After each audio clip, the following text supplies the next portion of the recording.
reasonable. So let's take not the sequence that's come down here, but the way I would reorder the sequence. And I'll explain the reason for each step. We go from here to paragraph 17. The subject of the simile, of all the similes, is the same up to the very end, but the events are different. Okay, we start off with a leper, or somebody with some kind of skin disease. I'm not sure if this is actual leprosy, but he has sores and blisters on his limbs, and these sores are being, why I don't want you to run out, somebody lock the doors. The sores of being devoured by worms, the flies come and lay their eggs in there, and so the worms are crawling around. And the poor man, in order to get a little relief, he's scratching the wounds, and when he does so, he pulls the scabs off, and then he has a kind of charcoal grill in front of him where he has to cauterize his body over a charcoal pit. It seems when he heats up the wounds, then he gets some kind of pleasure from this. And it says that the more he scratches these scabs and cauterizes his body, the fouler, more evil-smelling and more infected the openings of his wounds would become. So why is he doing this? Because he would find a certain measure of satisfaction and enjoyment in scratching the wounds. Well, you don't have to have like leprosy or some other skin disease to know this. Like if you get a mosquito bite where it's really itching, you know what happens when you when you scratch the mosquito bite. When you're doing it, oh, what relief, especially if you've been sitting in meditation, and then the mosquito bite starts, you get that annoying sensation. You think, okay, I'll just scratch once, just one scratch. Once, can't resist. 2, 3, 4, okay. Wow, nice. Then you stop, okay, go back to my meditation. In, out, that was such a relief. In, out. What? What's that? Starting again. In, out. Oh, increasing. Oh, terrible. I have to scratch again. So it just starts increasing. So the more you scratch, the more it itches. But when you scratch, you get some satisfaction. And so then now the Buddha sort of pulls out the analogy or simile. And so those beings who are not free from lust for sense pleasures, who are devoured by the craving for sense pleasures, who are burning with the fever for sense pleasures, indulge in sense pleasures, and the more they indulge, the more their craving increases, and the more they are burned by the fever of sensual pleasures. Let me just go back.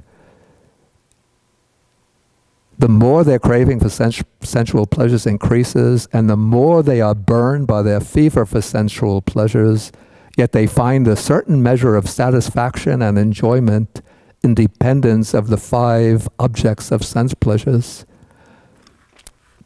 Okay, so the reason I take this passage first, because this passage describes what I would call the plight of this poor man, his situation, which is analogous to the situation of human beings this is the way human beings ordinarily live their lives, constantly consumed by the craving for sense pleasures, and we indulge, we get a momentary or could be more than momentary, but we get a temporary satisfaction. Then we think, wow, that was nice relief. But then, the next day, the next hour, the next week, whatever, the next year, if it's like a trip to a foreign country, but that craving for sense pleasures comes back, often stronger than before. So that is what I call the plight. Then I would go to or section 13, which shows us what I call the cure. See, that comes naturally after the plight. Okay, so the description begins again with the man with the sores, cauterizing his wounds over the charcoal pit. Then his friends and companions bring a doctor to cure him. And the physician makes a medicine for him, and by means of that medicine, the man is cured of his skin disease, leprosy or whatever, and now he's well and happy, independent, master of himself, able to go where he likes. See, that seems to come naturally after the description of the plight. Okay, he sees another leper who has the sores and blisters, and there are the worms crawling around in the wounds. And he sees this poor man scratching his wounds with his nails and holding his body over the burning charcoals. And now, is that leper who's been cured, is he going to think, wow, that man must be really enjoying himself, scratching the wounds and heating his body over the charcoal pit? And would he want to go back to his leprosy? You know, somebody says, I could inject you with a serum taken from that leper, and you'll get your leprosy again. And then you'll be able to scratch your wounds and to heat your body over the charcoal pit. He say, no dice, man, no thanks. Or maybe it's that thanks, but no thanks. I'm happy the way I am. So Magandiya says, okay, why is that? He says, because when there is sickness, there is need for medicine. And when there is no sickness, there is no need for medicine. So no need to take medicine to stop the itching, no need to heat the body up over the charcoal pit. Okay, so then the Buddha just fills in paragraph 14, drawing the parallel again. Okay, then next, and I call this section, number 13, I call this the minor chord.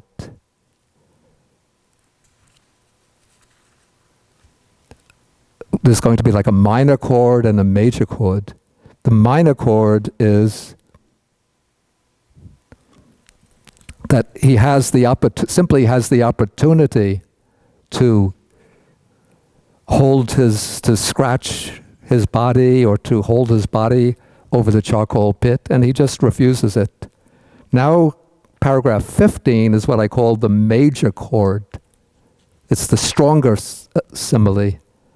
So the Buddha begins again with the man who's devoured, has these sores and blisters on his limbs, with the worms crawling inside, scratching them, burning or holding his limbs over the charcoal pit. Then his friends and relatives bring the physician to treat him.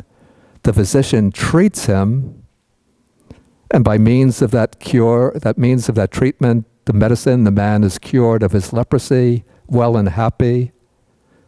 And now, this is the strong point, 2 strong men grab him by both arms and drag him towards a burning charcoal pit. What's going to happen? Wouldn't that man start, twisting and turning and trying to break free? And Magandiya says, certainly, Master Gotama. Why is that? Because that fire is indeed painful to touch, hot, and scorching. Okay, now the Buddha is going to ask the sort of question, which is going to probably was going to blow open Magandiya's mind. He says, what do you think, Magandiya? Is it only now that fire is painful to touch, hot and scorching? Or was it also painful, hot and scorching previously, even when the man was holding his body over it. And now Magandiya, he's really locked, what's the expression? When somebody is cornered, or almost like we say checkmated. But maybe he's not fully aware of how he's gotten cornered. He says, so he's asked the reason, so he says, Master Gautama, that fire is now painful, hot and scorching, and previously too, that fire was painful, hot and scorching. For when that man was a leper, with the sores and blisters on his limbs being devoured by worms, scratching the openings of the wounds, his faculties, this is a key phrase, his faculties were impaired, and thus, even though the fire was actually painful to touch, he acquired a mistaken perception of it as pleasant. Now this is a phrase, I really have to believe that it's the compilers of the text who have used that phrase here, because it ties in with a key Buddhist concept, a key expression in the Buddhist text. So he uses the expression mistaken perception.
The key expression, the expression used in the text is viparita sanya. Viparita means something like, this is actually your Chinese jian dao. Is it jian dao or jian dao? Dao is fourth tone, right? And dian is what? First tone. Hold up the fingers. First tone. Dian dao. Okay. Which means literally like upside down. So this is an upside down perception of things opposite from the way they actually are. And then this ties up with the noun which is related to viparita, which is vipalasa, which means, we translate it as an inversion or distortion. Inversion is better because inversion implies just something turned upside down. So the texts, other suttas speak about the inversion of perception in four ways: taking what is impermanent to be permanent, taking what is unpleasurable or painful to be pleasant, taking what is non-self to be self, and taking what is unattractive to be beautiful and attractive. So those are the four inversions of perception. And which of these four inversions is being referred to here?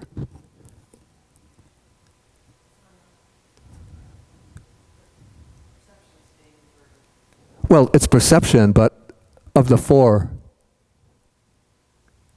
Perception regarding... Right, exactly. Taking what is really painful or subject to, or productive of suffering, taking that to be a source of bliss or happiness. So he has that mistaken perception of it because his faculties are impaired, because he has the skin disease, so he's not able to feel the pain of the fire as pain, but that skin disease turns that pain around so he feels it as pleasant. But now the man has been cured of the disease, so he can feel the pain of the fire, or he can feel the fire the way it really is, as painful. So now the Buddha draws out what I call the conclusion in paragraph 16. He says, so too, Magandiya, in the past, sensual pleasures were painful to touch, hot and scorching, so they will be in the future, and at present they're painful to touch, hot and scorching. But those beings who are not free from lust for sensual pleasures, devoured by craving for sensual pleasures, who burn with the fever for sensual pleasures, have faculties that are impaired. And now the Buddha here, he's not referring to the bodily sense faculty, as in the case of the leper, but probably this will be the faculty of understanding. Their faculty is impaired. And so, though sensual pleasures are actually painful to touch, they acquire a mistaken perception of them as pleasant.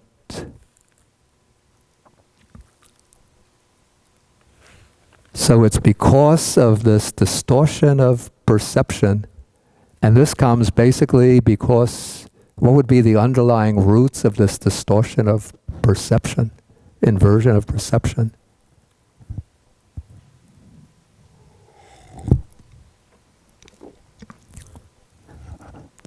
Craving, and what would even lie more, a bit deeper than the craving? Exactly. Ignorance. So it's ignorance at the deepest level. And so through ignorance of the nature of things, not knowing the true nature of the sense objects, there comes the craving for them. And because of the craving for them, we perceive them as, that can satisfy my craving. When I get that, I'll be happy. You know, just like in ordinary lives. You know, back when I was, I think, high school senior or college student, does Sam Goody's record store still exist in Manhattan? They folded. But I used to go there like, you know, a few times a month. You know, I would look at the records. At that time I liked both jazz and classical music. Then you would see a record, then go back home.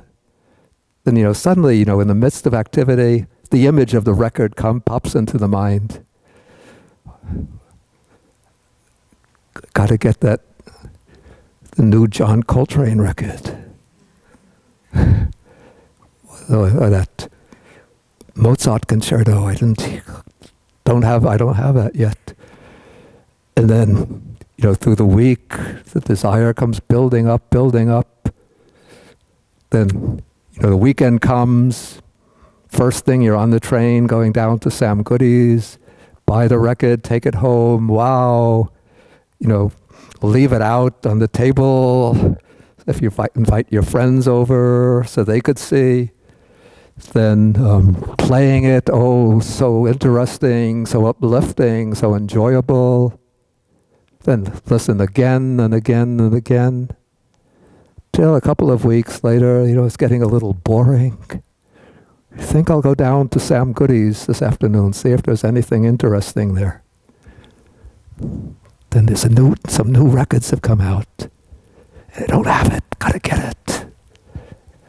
Of course, that's a rather innocent example, but there are much more terrible examples than that.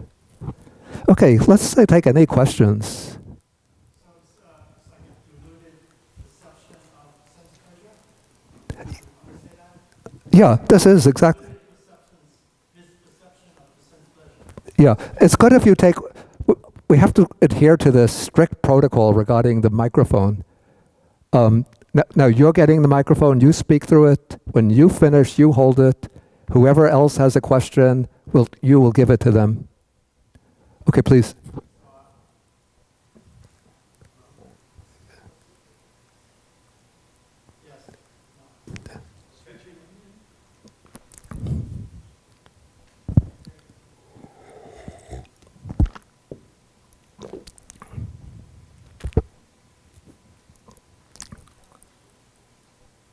Okay, the time is running, so maybe you just speak loudly, and I'll repeat the question for the microphone, for the recorder. Okay, you got it now. So it's diluted, this perception of the sense pleasure. Yeah, We perceive, yeah, it's the not according to the reality. exactly. That's what it is. Taken by it.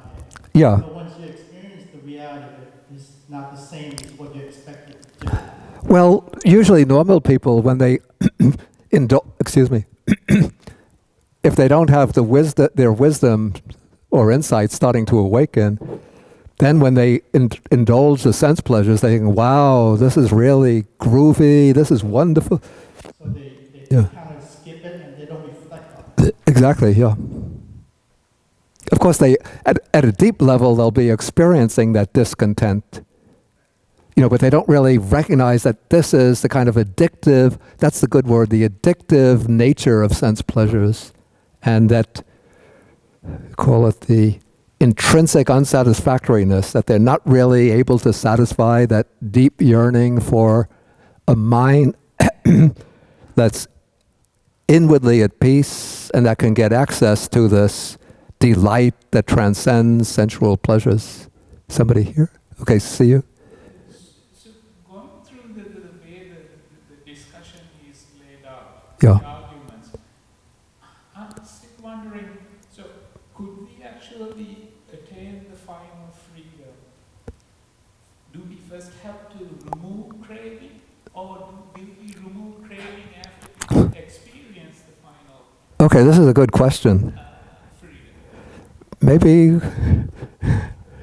I don't know the answer. Anybody here know the answer? Yeah.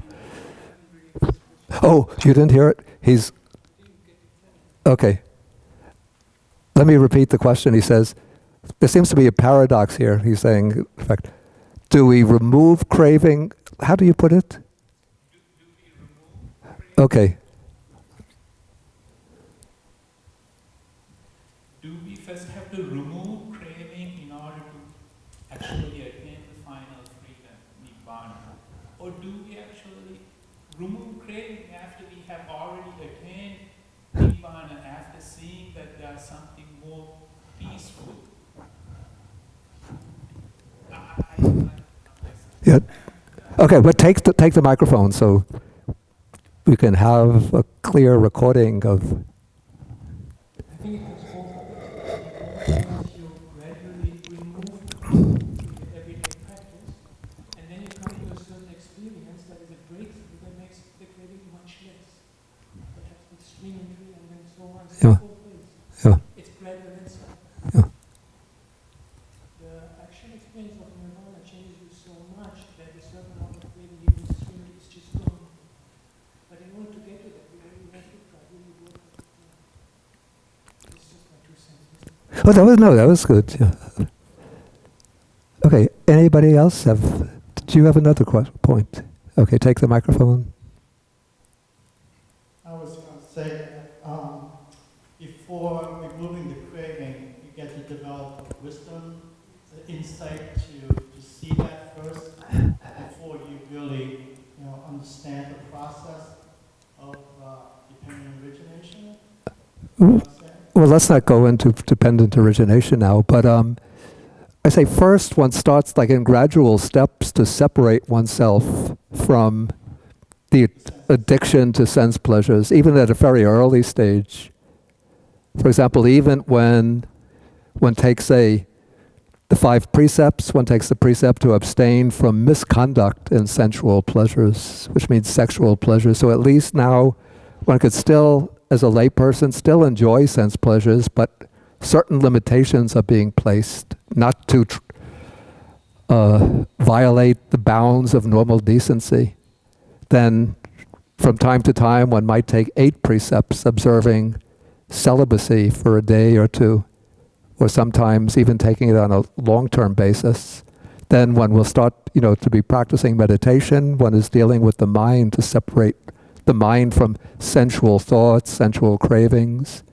But then as one continues practice, then you will start to get insights which help to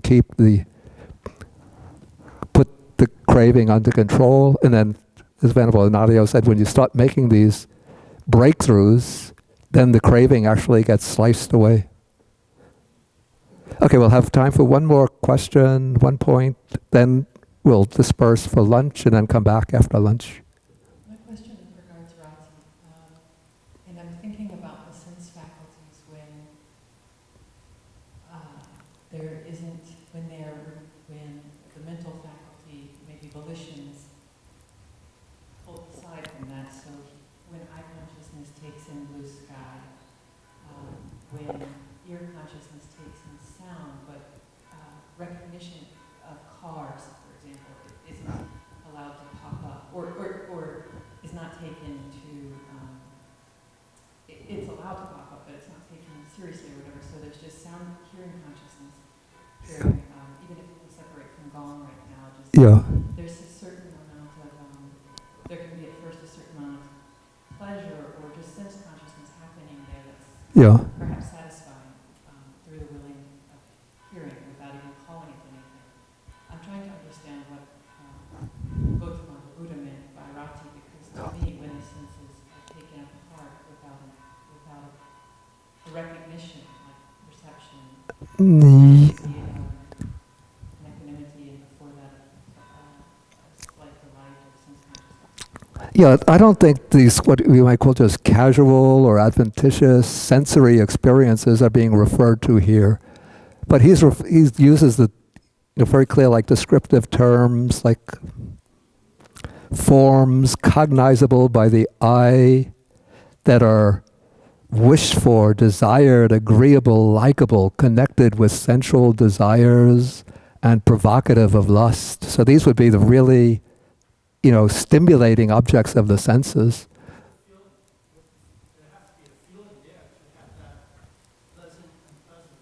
There has to be a feeling. Almost always in this case, the feeling would be, By the eye, followed by feeling. almost always the feeling would be pleasant. But it's the kind of pleasure that provokes sensual desire. But things like if you're, walking down the street and there's the sounds of cars passing by, or the sight of, you just pass houses, no special attraction to them, that's not really being taken into consideration here. Okay, we will stop now for the lunch, and then we'll come back, we'll say give maybe 12:10 or so. And we have, as I mentioned at the beginning, a very rare and you could ask any questions, anything relating to Dharma, meditation,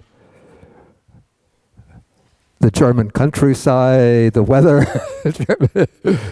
anything related to Dharma, meditation, comparative Buddha studies, if anybody has been working, reading or studying in that field. And then I could just, sit and learn a few things as well. It's nice when you could sit and listen to Dhamma rather than have to speak it all the time. Like last week they had the lecture, Sunday lecture at the library. Dan Lusthaus, expert on Yogacara philosophy, and I was sitting there. I just realized, wow, I haven't done this in ages. Just sit and listen to somebody else speaking about Dhamma.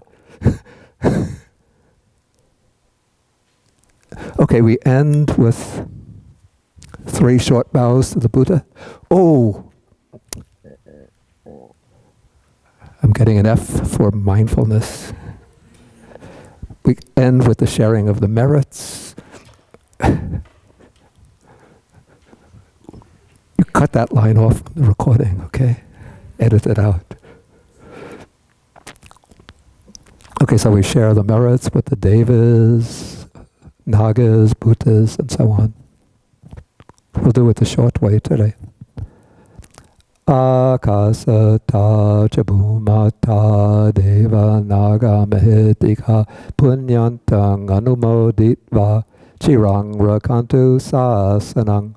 Akasata chabhumata deva naga mahitika punyantang anumoditva chirang rakantu desanang. Akasata chabhumata Deva Naga Mahidika Punyantang Anumoditva Chirang Rakantu Mang Parang Etavatacham Hehi Sampadang Punya Sampadang Sabbe Devanumodantu Sabba Sampati Siddhya Sabbe Bhutanumodantu Sabba Sampati Siddhya Sabbe Satanumodantu Sabba Sampati Siddhya Pavagupadaya Vichihetato Etantare Satakayupapanna Rupya Rupicha Sanya Sanyino Tuka Pumuchantu Pusantu Nibuting.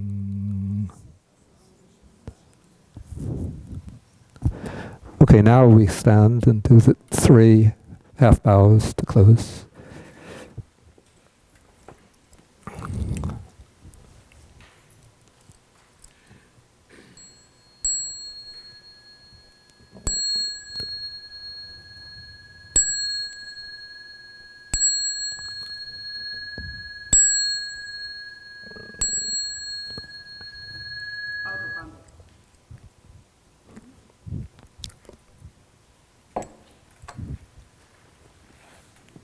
And also, I also want to mention that Baos, the Buddhist Association, prints a book of short essays by Venerable Analayo for free distribution. There should be copies in the books table in the big Buddha hall. So please just feel welcome. This one's called From Grasping to Emptiness, is that right? There was an earlier one that seems to have been distributed out. So everybody can take their short essays about many topics relating to Dhamma. They're scholarly. Of course, they were done for the Encyclopedia of Buddhism, but they're always very clear, very erudite, very precise, meticulous.